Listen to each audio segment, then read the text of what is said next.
Salut les rêveurs, bienvenue à ce nouvel épisode. Aujourd'hui, je vous propose de découvrir un nouveau portrait, celui de Julien Barthélémy, qui est nul autre qu'un finisher du Dakar, mais surtout un créateur d'aventures en tout genre à moto, mais pas que. Je ne vous en dis pas plus, on file rejoindre Julien dans son incroyable région, l'Aveyron.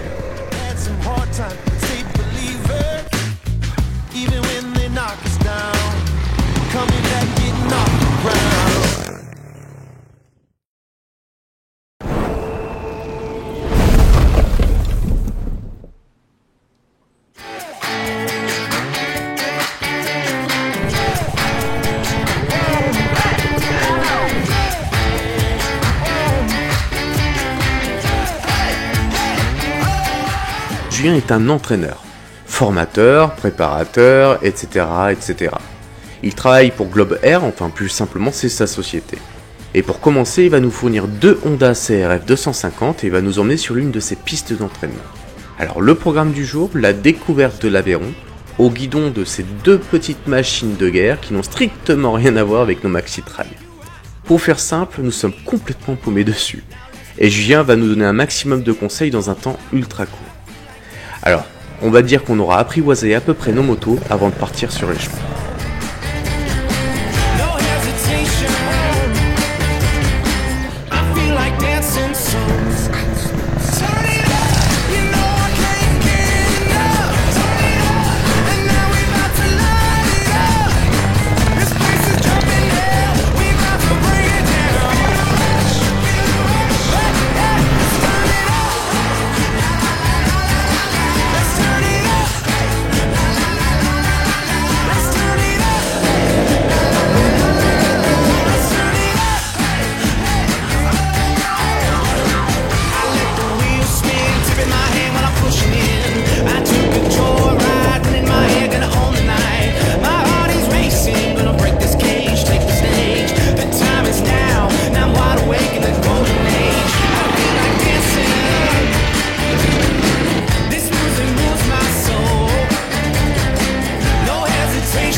Oh putain, j'ai chaud.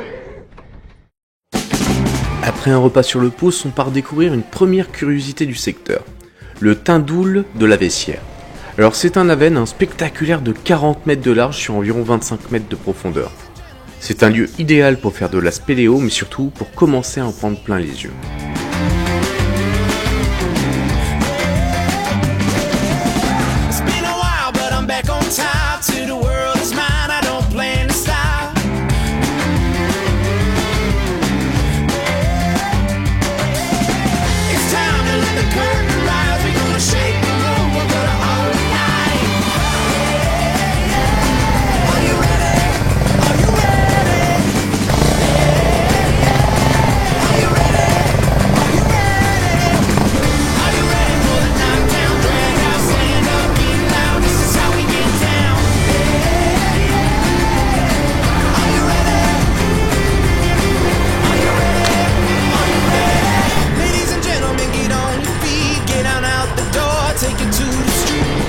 À peine sorti de sa base, les pistes s'enchaînent et nous découvrons de nouveaux paysages, mais surtout des revêtements qui n'ont rien à voir tous les kilomètres. Ouais, bon, j'exagère un petit peu, mais c'est assez surprenant. Je pense que nous le ressentons d'autant plus car ces petites Honda nous apportent énormément d'informations au niveau du train avant.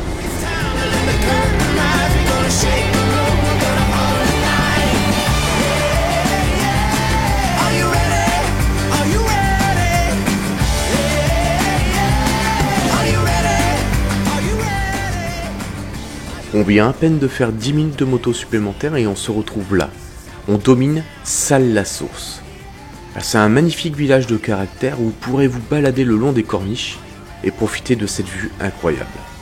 Alors entre son église romane du XIIe siècle et sa cascade de 20 mètres, Autant vous dire que vous ne pourrez que vous régaler à découvrir ce magnifique village. D'ailleurs, il paraît que derrière les cascades, il y aurait des grottes et des histoires, voire des légendes. À vous de les trouver sur internet.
J'adore ce type de sentier.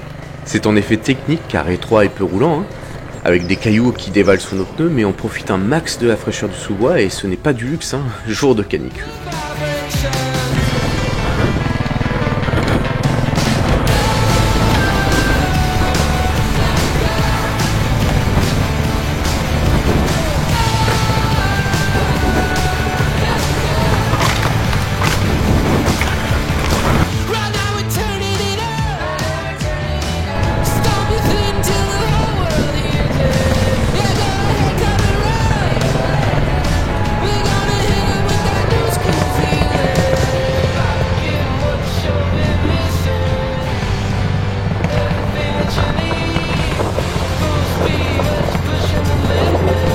Julien va nous faire découvrir un nouveau sentier.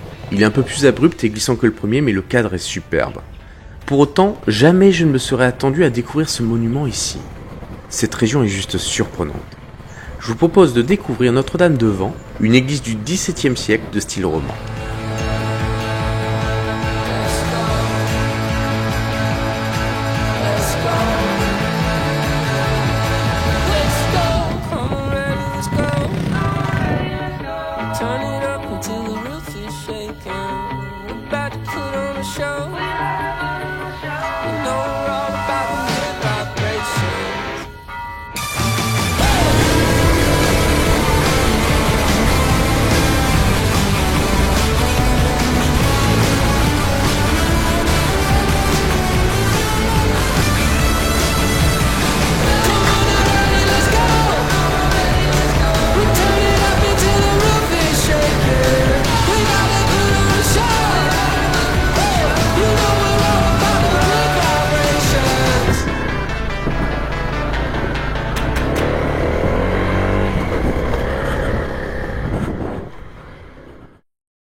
Nous allons passer de chemin en chemin. La terre prendra des couleurs surprenantes entre le rouge, le brun et le blanc. Nous passerons également devant certains monuments tels que ce dolmen, le dolmen de Pérignagol.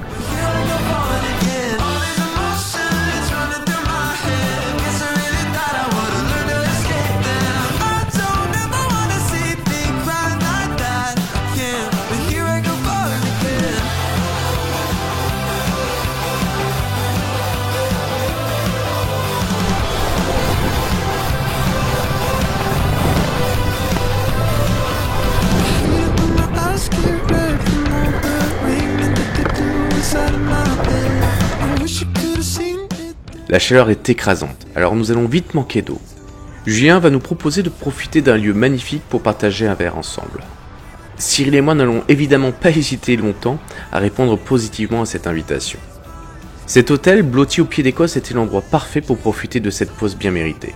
Bienvenue au village vacances, Hôtel Club, Loustal.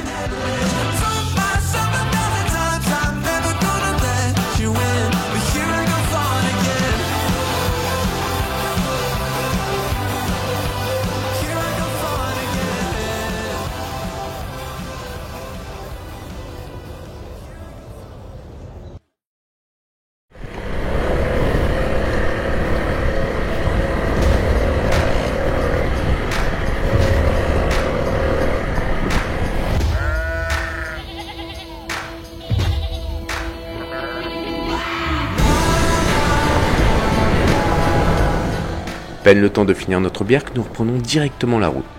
Julien nous avait promis de terminer dans un lieu sauvage qui représenterait parfaitement cette région formidable. Nous voici donc sur un cos, un plateau aride, où vous pourrez souvent découvrir des moutons et des vaches, mais pas forcément grand chose de plus. Pour nous par contre, ça va être un moment formidable, car nous allons découvrir ce qu'on appelle un pilotage à la Dakar, version Julien Barthélémy.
C'est la fin de cette première partie, alors je vous invite à rester avec nous pour découvrir l'interview de mon invité Julien Barthélémy et de mon acolyte du jour, Cyril Rouxel.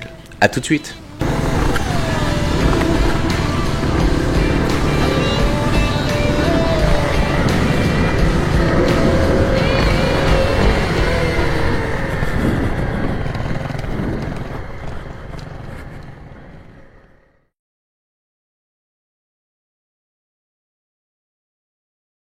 Alors bonjour messieurs, qu'est-ce que je vous sers aujourd'hui? Oh bah un petit cocktail. Un petit cocktail. Ouais. Bon, plus sérieusement Julien, je te propose quelque chose pour les abonnés qui ne te connaîtraient pas. Peux-tu te présenter? Alors oui, avec plaisir, je le fais un court, mais je m'appelle Julien Barthélémy, donc j'ai une structure en Aveyron, donc je suis issu de l'Aveyron et le but étant de faire découvrir un petit peu l'Aveyron, comme on a parcouru ensemble, et bien sûr donner des cours aussi aux plus jeunes, comme aux plus jeunes d'esprit, j'ai envie de dire, ceux qui sont un peu plus âgés, pour profiter pleinement de leur activité, pourquoi pas en pleine nature, quoi. En moto? En moto, bien sûr, oui. Tu fais aussi du vélo ou ça tu le proposes plus maintenant? Alors je fais du vélo, alors j'ai des petites motos électriques, après je fais du vélo, ouais, tu sais, un Aveyronnais, il fait du vélo, il fait de l'escalade, il fait beaucoup de choses, quoi. On a une pleine nature qui est assez sympa à vous faire découvrir, mais par contre, pour moi, mon côté moto, ça a été la vraie liberté. parce que quand tu es issu d'une famille d'agriculteurs, mon père, et puis même si ma mère était pharmacienne, j'étais vraiment au fond de l'Aveyron, et ça a été d'abord le vélo qui m'a permis d'aller voir les copains et les copines, et puis la moto, ça m'a permis d'aller voir encore plus grand, jusqu'à Saint-Afrique, où j'ai baigné un petit peu dans ce milieu de la moto. Très bien. Tu as commencé la moto à quel âge? Alors j'ai commencé la moto à quel âge? J'ai dû commencer vers 11 ans, mais je sais pas si c'est commencé, mais ça a été les premiers, en fait, ce qui m'a mis un petit peu la papille, l'envie d'aller plus loin. Et après, c'est vraiment à partir de 14 ans, où là j'ai pu enfin, avec le permis scooter, et partir avec un 50 à boîte. Et le 50 à boîte, je l'ai vite cassé. Donc on est parti après sur des motos un peu plus sportives, donc sur un terrain de cross, par exemple à Saint-Afrique, quoi. D'accord. Donc là, tu as commencé la compétition ou tu es venu comment en fait? Ah, j'y suis venu, les Saint-Afrique, on est sur Rodez bien sûr, parce que ça fait un petit moment que je suis là, mais je suis issu de Saint-Afrique, qui est une terre vraiment très de moto. Faut pas oublier Richard V qui nous a fait un petit peu tous briller les yeux quand on était petits, donc quand on l'a vu, on a fêté aussi ses Dakar. Rapidement en fait, quand on est jeune, on a envie de se mesurer à soi-même, donc on a peut-être envie rapidement de faire un petit peu de chrono et de voir qui on est par rapport aux autres, etc. Aujourd'hui, c'est tout autre. Hein. C'est pas la même chose. Dans le partage, on est bien Aujourd'hui, c'est la d'accord. balade, aujourd'hui, on profite. Oui, voilà, on profite et je fais profiter beaucoup mon département. Ça, j'y tiens beaucoup parce que je voyage énormément, mais ici, il y a plein de choses. Voyager loin, c'est bien, mais ici est un petit peu ailleurs aussi, quoi. On a une belle région ici. Un secteur magnifique, on en parlait tout à l'heure. C'est vrai que quand on s'approche de Montpellier, on a tendance à voir des routes et des chemins qui sont vraiment fermés régulièrement. De ton côté, c'est extraordinaire. Écoute, c'est extraordinaire aujourd'hui, c'est quelque chose, on se bat un petit peu pour le préserver, donc c'est du savoir-vivre, savoir-être, tout simplement, du civisme. Moi, j'éduque énormément tous les jeunes sur les stages moto à leur dire que ils sont pas tout seuls, et ce qui peut nous paraître très fun finalement pour nous et pas forcément fun pour les autres. Et juste dialoguer, ça permet en fait de se comprendre. Ça, j'y tiens énormément parce que on ne sait pas, hein, demain ça peut remonter, hein, comme la chaleur elle est en train de remonter du sud jusqu'à ici. Il faudrait pas que ça remonte. Écoute, pour l'instant, il y a l'Aveyron Escacide qui est ici, c'est une terre un petit peu agricole, il y a la place, donc je pense qu'il n'y a pas trop de soucis, mais il faut rester correct, comme tout, hein, je crois. Oui, après, la population est quand même assez ouverte à ça. Quand tu les croises, il n'y a pas d'agressivité, ce qui n'est pas forcément le cas partout où on est passé. Alors, je dis pas qu'ils sont tous pareils, hein, parce que ce serait mentir, mais on n'a pas ce sentiment d'être agressé ou d'être quelque chose d'agressif pour eux quand on passe dans un chemin, quoi.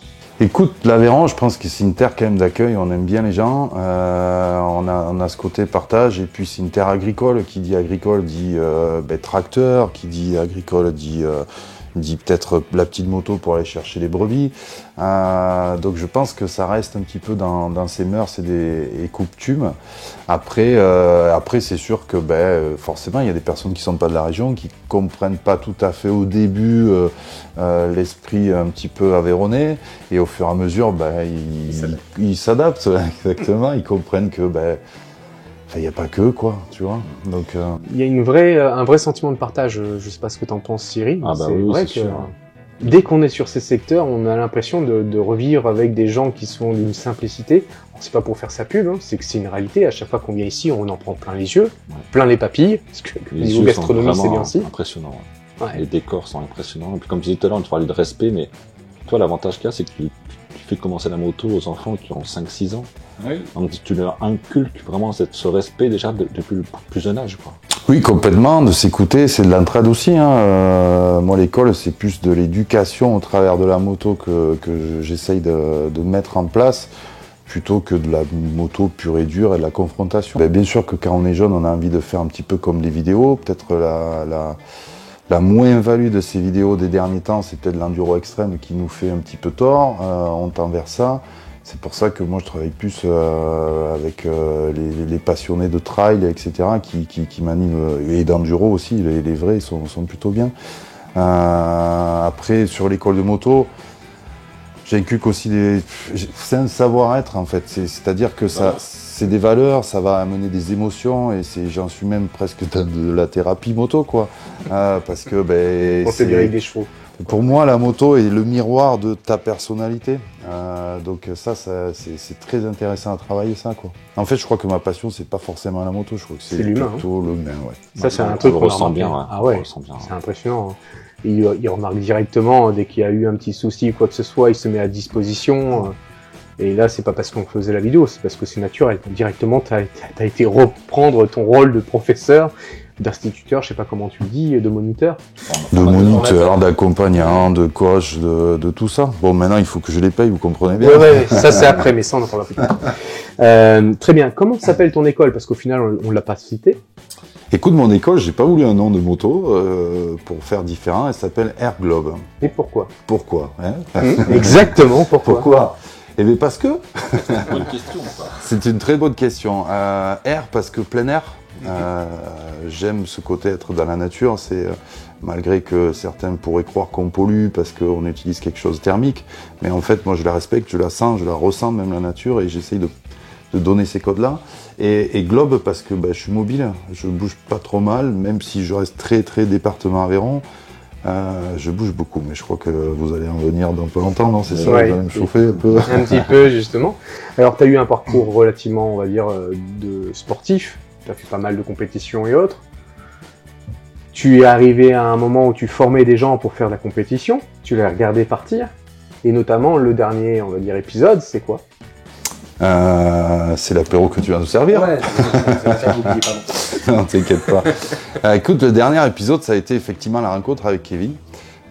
Kevin, qui est une personne qui est venue juste s'essayer. L'histoire est assez rigolote, avec un 1200 GS, donc qui est une moto plutôt dite de loisir et de balade, très douce, de trail, par contre qui est vraiment parfaite pour le voyage. Il avait vraiment cette identité, il avait envie de parcourir des voyages un peu plus off-road. Et puis au fur et à mesure, en fait, il y a vraiment pris goût, hein, n'est-ce pas? On y prend assez goût rapidement. Oui. Donc moi, c'est lui qui a fait son cheminement par rapport à ça, hein, et puis il a voulu changer de moto, il a pris un 800 GS, c'est mieux parce qu'il y a une roue de 21 et un peu plus léger, etc. Et en fait, au fur et à mesure, la 800 GS, c'est pas une moto d'enduro sportive. Aux limites, quoi. Ça arrive les limites, donc il a compris qu'il a fallu faire du sport derrière, quoi. Et là, je vais faire court, mais effectivement, après, on a fait du sport moto. Je l'ai entraîné par rapport à ce sport moto. Je l'ai envoyé chez des confrères parce que, bien sûr que ici, je peux faire des choses, mais peut-être pas tout. Et il y en a qui ont des plus-values par rapport à la personne. Et puis après, les rôles se sont un peu inversés. Effectivement, il m'a dit, écoute, j'aimerais, pour te remercier, partager un rallye avec toi. Et qu'est-ce que t'en penses, etc. Bon, moi, je croyais qu'il bluffait un petit peu. J'ai dit, oui, c'est ça, vas-y, ouais, si tu veux. J'ai passé ma saison et puis en fin de compte, on a fait un premier rallye qui s'appelle Andalousie Rallye. Et là, pour me faire court, j'étais pas prêt physiquement, mentalement, j'étais encore dans ma saison et dans mes stages. Donc j'ai dit, ok, je continue, je te suis, je t'accompagne. Et le problème, c'est qu'on a fini ce rallye, on a passé la ligne d'arrivée ensemble, on roulait à deux. Et après, il a fallu faire plus grand. Qu'est-ce qu'il y a après? Ouais, c'est ça la question. L'après, c'est, je crois que tout motard qui se respecte, moi ça fait 12 ans que j'y travaille, c'est le Dakar, quoi. Tu connais très bien. Que je connais très bien, mais de l'autre côté concurrent, même si je connais, c'est une grande famille immense. Mais effectivement, ce Dakar, ça attire un petit peu. Peut-être que Kevin, forcément, à force d'entendre parler de Dakar et tout ça, ça lui a donné envie aussi. Puis c'est les images qu'on a pu tous voir à la télé, tout ce côté un peu rêve qu'on a tous rêvé, quoi. Donc le Dakar est arrivé, mais pour prétendre à faire un Dakar, il fallait faire un rallye qui s'appelle le Rallye du Maroc, qui est magnifique au passage, là. C'est le rallye à partager entre amis, et qui est moins difficile pour pouvoir y avoir accès. Et on a aussi passé la ligne d'arrivée ensemble et on a été sélectionnés. Donc je crois que je ne sais plus les chiffres totalement, mais sur 60 personnes qui prétendaient à vouloir faire le Dakar, nouvelle, ils en prenaient que 30. Donc ça, c'était déjà une belle victoire. Oui, bravo, c'est déjà bien. Félicitations. Et après, ça a été la grande aventure, hein, avec avec une grande aventure. C'est le grand thème. Ouais, parce que le Dakar, ça se prépare beaucoup, c'est faut qu'il y ait un entourage en fait pour que tout se passe bien. Il faut qu'il y ait un grand cercle tout autour qui se ferme de nous. Donc ça part de nos conjointes aussi, ça part de nos amis, de notre entourage, parce que on passait moins de temps avec eux. C'est l'entraînement sportif, la recherche des sponsors, le partenariat qui sont importants. L'argent aussi à trouver, parce que mine de rien, c'est voilà, très cher aussi. Exactement. Vous partiez à 2 en plus, donc c'était tout x2 quoi. Ouais, tout x2. Après, c'est l'histoire aussi qui a beaucoup plu par rapport à ça. Oui. Cette histoire de duo, en fait, c'est pas connu. Enfin, il y en a sur le Dakar, on n'est pas les premiers, loin de là. Mais c'est vrai que c'était une belle histoire, quoi. Et partir en Honda aussi, quoi. Partir en Honda aussi, ouais, ça a été. Un challenge aussi, parce que vous partiez à 2 et avec des Honda. Exactement. Ouais, les Honda, écoute, c'est quelque chose qu'on a beaucoup mûri et réfléchi, bien sûr, parce que on part pas sur un Dakar sans réfléchir. Et pour nous, après l'avoir essayé, c'était la moto qui était parfaite par rapport au projet. Donc, c'est-à-dire parfaite dans le sens que un petit peu moins lourde, plus accessible, plus facile à piloter, moins sportive. Et peut-être que quand c'est moins sportif, ça use un peu moins. Et ça, pour le coup, j'en suis convaincu maintenant. Et parce que quand on parle de Dakar, enfin moi, on voit beaucoup de KTM et quelques Yamaha, mais c'est vrai qu'à 95% du plateau, c'est des KTM. C'est vrai que Honda, c'était assez impressionnant de voir ces motos rouges sur les dunes, on en parlait tout à l'heure. Ce contraste entre le sable et le ciel bleu et la moto rouge au milieu, je trouve les photos extraordinaires quand même. Ouais, c'est vrai que c'est des belles motos, les Honda. Enfin, moi, j'ai un affect forcément personnel avec Honda, plus que. Oui, tout à fait. Je crois qu'il y a quelque chose. Je comprends pas. Mais même sans parler de ça, après sur un Dakar, il y a la marque. Mais c'est vrai qu'aujourd'hui, en France, il n'y avait pas de Honda. C'est une moto qui a été produite en Italie. Donc il n'y a rien à voir avec Honda, etc. C'est une histoire presque à part. Cette moto nous a fait rêver parce que pourquoi pas quoi. Pourquoi pas. C'est vrai que c'était un challenge dans un challenge. On a bien réfléchi, on les a bien essayés et ils ont préparé une moto compé client plus accessible peut-être, ouais, tout à fait, qui s'appelle la RX Rally. C'est un qui est 450. distribuée avec, c'est distribué avec Euroboost. Donc c'est sur une base cross en fait, aménagée quoi. Et franchement, très très convaincant d'ailleurs. On va essayer de repartir avec, hein. La même. On la Ce qui est surprenant, c'est qu'elle est homologuée pour la route. Tu peux rouler sur route avec. Exactement. Ça, c'est bravo les Italiens. Ils sont forts parce que on t'a croisé du coup au Rock là cette année encore avec. Tu peux rouler sur route sans problème. C'est assez impressionnant parce que c'est une moto qui passe quand même pas inaperçue. Non, ça c'est sûr. Et c'est vrai que pouvoir quand même rouler comme ça tous les jours. Enfin, tu pourrais presque rouler tous les jours avec si tu le souhaitais quoi. Ouais, on rajouterait peut-être des clignaux quand même. J'ai rajouté une chicane aussi. Non, mais c'est vrai que de toute façon, c'est des motos, ils arrivent à les distribuer. C'est comme les KTM en fait. Hein. C'est des motos compé client. On s'entraîne un petit peu ici, mais écoute, ça c'est l'Europe. C'est mignon pour ça. Et petite question quand même, à peu près le budget pour une moto comme ça, si quelqu'un devait faire un rallye comme le Dakar. Ouais. Combien coûte une moto comme ça, préparée comme ça en Italie?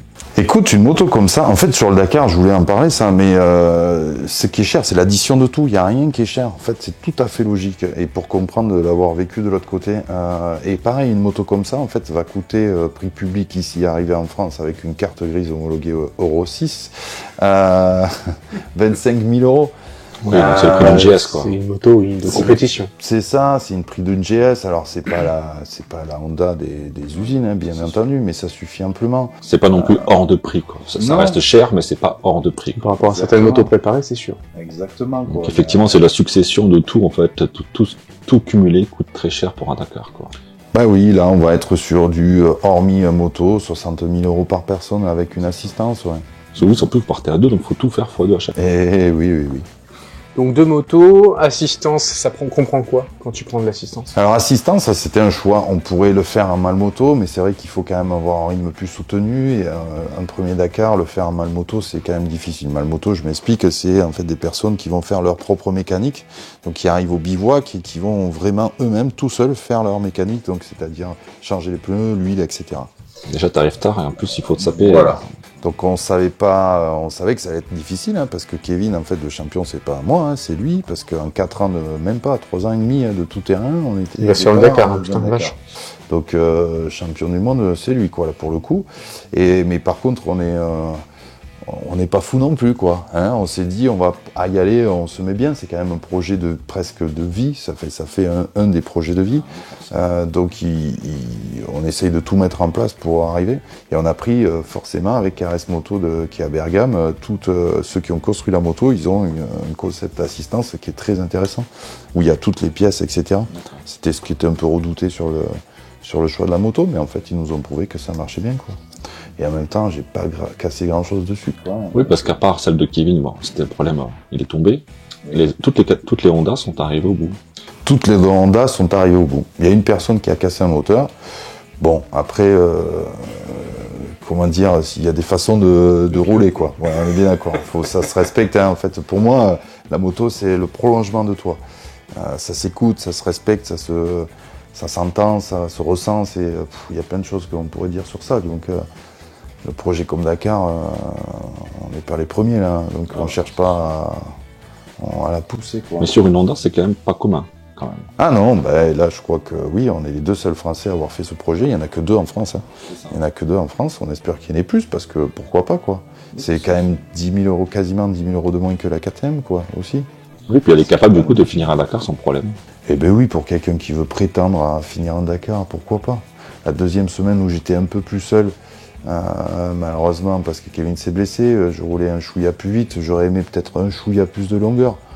Mais en fait, au final, ça m'a contenu et peut-être ça m'a permis de rester dans une zone de sécurité, quoi. Oui, parce que le but, c'était quand même que tu arrives au bout avec le dossard de Kevin pour finaliser quand même. Ah bah oui, bien sûr, là, c'était juste la déception qu'elle est tombée, quoi. C'était un projet à 2, on a passé une ligne d'arrivée ensemble à 2, on a fait une autre ligne, c'est le Maroc, l'Andalousie, le Maroc et le Dakar, on n'a pas pu. Donc non, c'était juste pas possible. Donc il était avec moi, sans être avec moi, je pensais pas tout le temps à lui, il fallait que je pense à ma course et à moi, bien sûr, mais l'image, c'était ça, quoi, d'amener le maillot. Et il y avait une image sympa, du coup, effectivement, où t'avais fait une photo avec le dossard.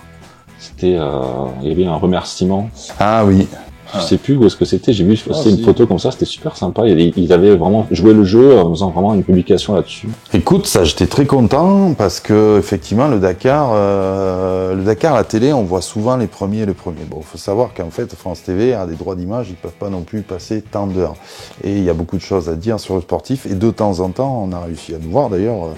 Le projet en tout cas sur ça et il y a quand même beaucoup d'humains sur ça, quoi. Enfin, moi, si je continue à travailler sur le Dakar, au final, c'est pas forcément que pour l'épreuve, c'est pour ce qu'il y a derrière et toute cette image qu'il y a, c'est l'aventure, etc.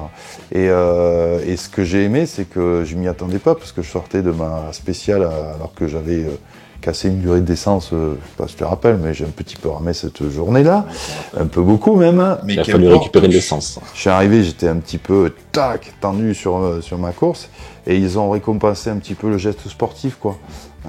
Cette image-là, donc c'était symbolique, c'était joli quand même. Ouais, complètement. On a reçu 2 trophées, Kevin et moi, donc c'était pas que moi, c'était par rapport à la sportivité, ce côté amitié qui mettait en valeur d'un pote qui est parti et que l'autre il va tout faire pour qu'au moins ce mois il revient, arrive sur le podium, donc c'était fun, quoi. Alors, qu'est-ce qui a été le plus dur pour toi dans le Dakar? Qu'est-ce qui a été le plus dur pour moi, le Dakar? Désolé, non. Ah ben là, c'est bienvenue en Aveyron. Et oui, c'est ça chez nous. À ville, il n'y en a pas. Non, écoute, le Dakar, ce qui a été le plus dur, le départ de Kevin, bien sûr. Le départ de Kevin. Psychologiquement, là. Psychologiquement, sur la spéciale où il s'est fait mal, j'ai pas pu continuer à rouler et finir la spéciale. J'étais vraiment, bien sûr, pleine de pensées et tout projet, et ça revenait forcément à tout ce qu'on a pu faire dans le passé. Et quand on roule, il faut être dans le présent, ça c'est clair, et non pas dans le futur, mais dans le présent permanent. Donc là, ça a été très dur par rapport à ça. Il y a des images fortes, quoi. C'est Kevin il part en hélico une fois qu'il a été médicalisé, la moto on la laisse, moi je finis la spéciale, je pouvais pas rouler. J'étais dernier, donc j'ai décidé de pas rouler parce que sinon c'était trop dangereux pour moi. Je suis remonté un petit peu des concurrents. Dernière, je les ai filé un coup de main parce que je préfère faire le Saint-Bernard du désert que de m'envoyer en l'air à vouloir rouler vite alors que j'étais pas. Parce que la moindre erreur, c'est fatal. Hein. Bah ouais, carrément. Et puis on roule un petit peu doucement quand même. Enfin, des fois, ça peut être bizarre. Donc j'ai fini la spéciale et puis Kevin, en fait, c'est là où l'organisation elle est fabuleuse, même si je la connais. Mais Kevin, j'ai fini la spéciale, j'arrive au bivouac, Kevin était là, il avait déjà la radio, il savait ce qu'il avait concrètement, il avait son billet de retour et la moto était déjà rapatriée au bivouac. Donc bon là, ok, c'est déjà quoi, ok. Et donc là, c'est vite. De toute façon, le Dakar, c'est tout est vite quoi. Donc c'est vite. Bon, ben voilà, pam, on fait ses affaires. Je lui file un coup de main bien sûr pour ça, pour s'habiller, clac. Et puis voilà, c'est fini. Il est parti. Puis il faut ranger sa tente que tu as pu sortir, son tapis avec son nom qui va servir en fait pour la communauté et le team quoi, RS Moto et sa moto qui est plus déchargée quoi. Donc là, j'ai eu la chance qu'il y a eu la journée de repos. Ça m'a permis de faire table rase et de me reprogrammer pour un autre Dakar, avec une forte pensée de lui. Tu as coupé un peu les réseaux sociaux et tu t'es dit concentrer vraiment sur la course parce que c'était un peu dur pour toi aussi. Effectivement, les réseaux sociaux, c'est très bien pour plein de choses, parce que ça permet de mettre en lumière des histoires comme la nôtre, mais aussi il y a des moments où je crois que le concret il n'est pas là. C'est moi en fait ce qui m'a le plus touché par rapport à ça, c'est qu'en fait il y avait beaucoup de personnes qui étaient derrière moi et en fait c'est énorme parce que ça nous met une patate de fou, mais ça nous met une sorte de pression supplémentaire qui est pas forcément saine quoi. Et c'est pas eux qui nous la mettent, c'est nous qu'on nous la met par rapport à ce qu'on véhicule quoi. En gros moi c'est simple quoi, j'ai eu 15 000 messages en me disant on fait pas 15 000 par an, je suis Marseillais. Mais j'avais beaucoup de messages qui me disaient t'as pas le choix que de finir. Bon, il restait une semaine. Et en fait, j'ai décidé de il vaut mieux faire pause et puis se concentrer. Et puis, de me reprogrammer. Et après, au fur et à mesure, une autre histoire est venue. Tu l'as vu, etc. J'ai envoyé des vidéos un peu plus après, quoi. En fait, on fait des vidéos tous les jours. Mais là, j'ai mis du temps à faire une vidéo parce que j'étais tout seul, quoi. C'était plus pareil, quoi. C'était plus pareil, donc j'ai mis un peu de temps. Mais bon, après il y a eu l'étape 7 où j'en ai un peu galéré, donc c'était rigolo quoi. Quel serait ton plus beau souvenir? S'il y en a un en particulier qui te vient... Aujourd'hui. Non, sur le Dakar, non, aujourd'hui c'était... Il est bon, hein, on va l'embaucher je pense. Non, écoute, mon plus beau souvenir sur le Dakar. Peut-être l'arrivée avec le dossard, peut-être quand même. C'était un peu... Alors, ce qui est fou, le Dakar, pour moi, il y en a des millions de souvenirs. Mais c'est clair, c'est fou. Tu vois, je suis parti là-haut et j'y suis déjà. Ça s'appelle la visualisation, ça. Et je suis très bon dans ça. C'est que tu peux pas, en fait, éclater. Il y a tout qui est concentré. C'est-à-dire, t'es content, il faut le contenir. T'es fatigué, il faut le contenir. T'es mécontent, il faut le contenir. Ou savoir l'expulser à des moments. Et pas tout le temps. Donc en fait, c'est le plus difficile pour moi, et ce qui a été fou, c'est la gestion de tes émotions en permanence. C'est que tu dois être équilibré et tout. Après, il y a des souvenirs de fou où t'es là à 150 au travers d'un décor complètement sublime. Et la ligne d'arrivée, quoi. La ligne d'arrivée. Alors ça, la ligne d'arrivée, c'était fou. Mais c'était blessant aussi de ne pas le partager avec Kevin. Oui, bien sûr. Il y a toutes ces émotions qui montent. Alors je vous cache pas que bien sûr que tu es heureux de finir. Malgré tout, les frissons ils commencent de l'orteil. Je vous jure que c'est vrai. 10 km avant, ça commence à fourmiller là. Et puis ça remonte. Et quand tu la passes, il y a tout qui a un fourmillement. Et puis tu lâches des pleurs quoi, de joie, quoi. Mais que tu dois maîtriser. Peut-être que tu retrouves Kevin aussi pour lui remettre son trophée aussi. C'était pas là-bas. C'est pas son canapé chez lui. Tu penses avoir fini un Dakar, et c'est là où c'est dangereux, à l'arrivée de Spécial. Mais il te reste la liaison. Exactement 286,64 km. Rien du tout, quoi. Ouais, une petite randonnée sur l'Aubrac par exemple, voilà, tu vois. Non, ça a été, du coup, en fait, tu ravais vite tes émotions, et puis tu pars pour 286 avec une moto qui a fait un Dakar, qui est un peu une planche. Là, pour le coup, c'est pas une GS, c'est clair. Et tu dois arriver là-bas avec une culture qui est autre, donc ça roule différemment.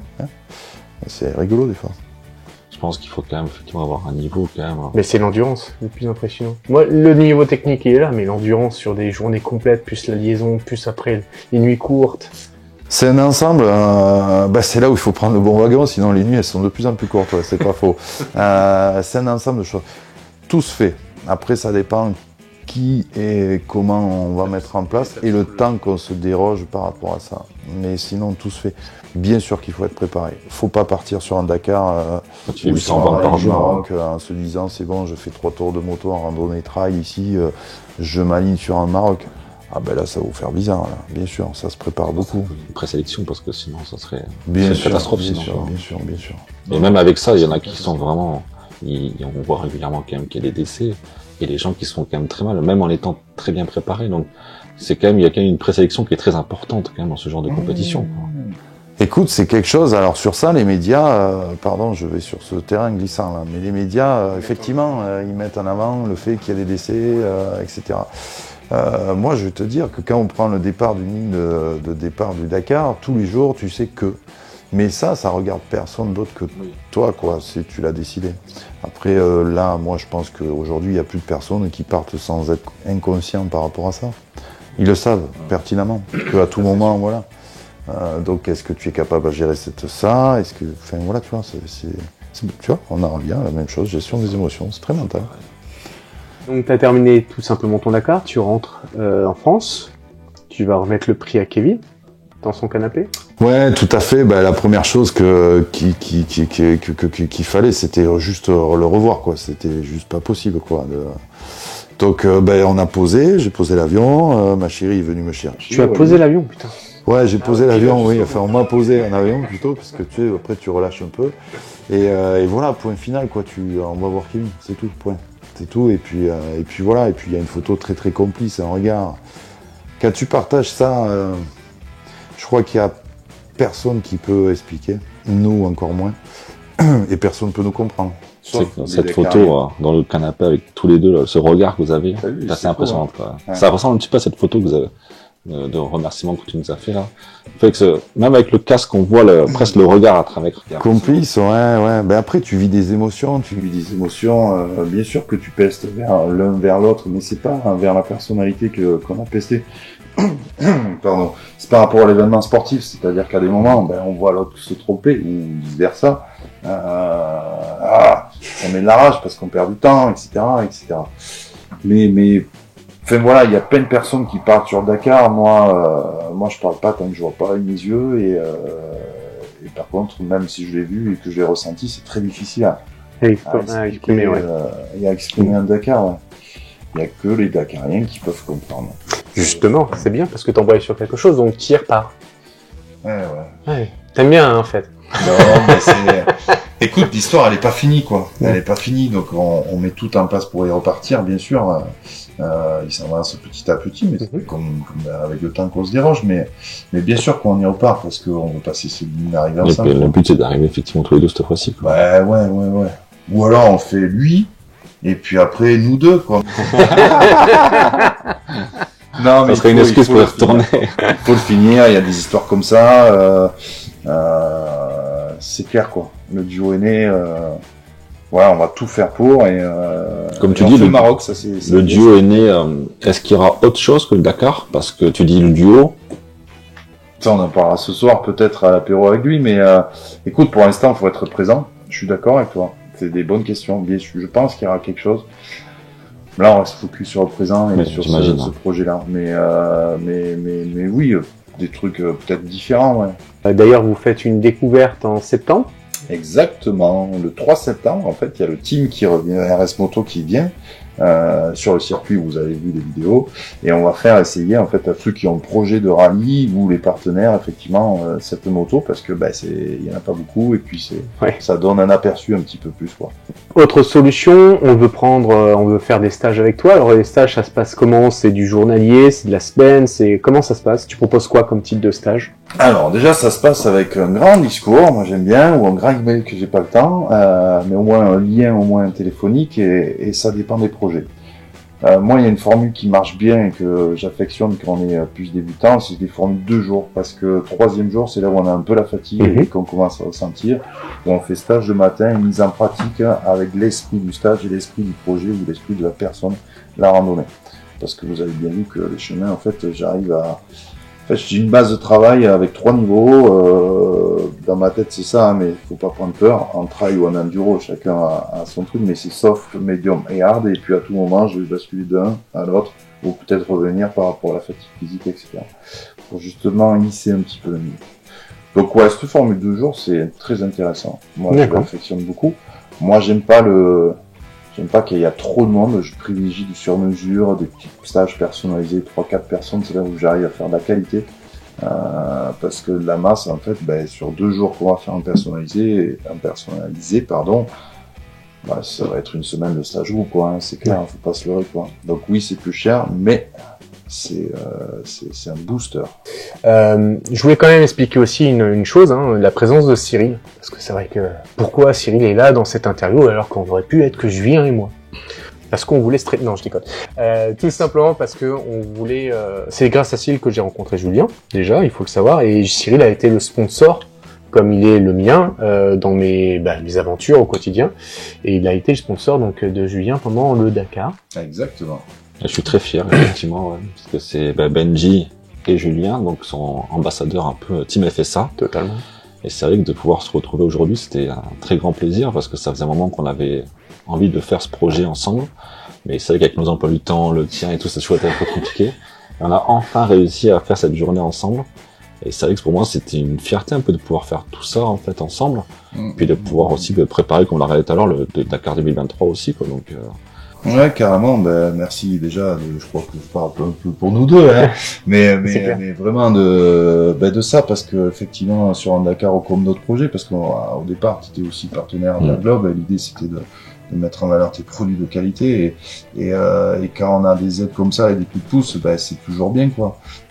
Ça fait plaisir. Et puis quand c'est juste fluide, comme ça peut l'être, c'est 10 fois plus simple. Bien sûr. Donc vous verrez dans la description de cette vidéo évidemment les liens de AirGlobe pour pouvoir vous mettre en relation directement avec Julien.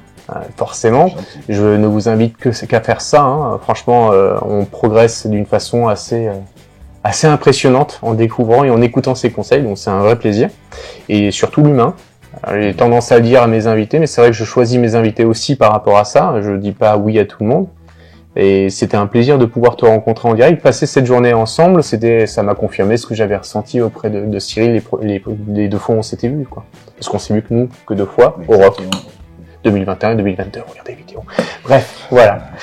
Écoute, merci pour tout. Merci, moi je suis ravi aussi parce que bien sûr qu'on se suit avec des plannings très très speed, etc. sur les réseaux sociaux, mais j'aime beaucoup tes produits que tu fais. D'ailleurs j'en ai sur les motos où vous voyez rouler. Protection, ouais. Et toi tes vidéos, dès que je peux, je regarde parce que tu as une sensibilité envers la nature qui me touche profondément. Ça fait plaisir, je te remercie. Et écoutez, je vous souhaite une bonne soirée pour l'apéro où vous serez pas là. Et heureusement, on n'en aurait pas assez pour nous. Et comme ça au moins on va profiter un peu plus et aussi on va se détendre. Passe une bonne soirée, merci pour tout, Julien. Merci à toi, Cyril, encore. À bientôt, merci pour tout. Ciao! Ciao, ciao.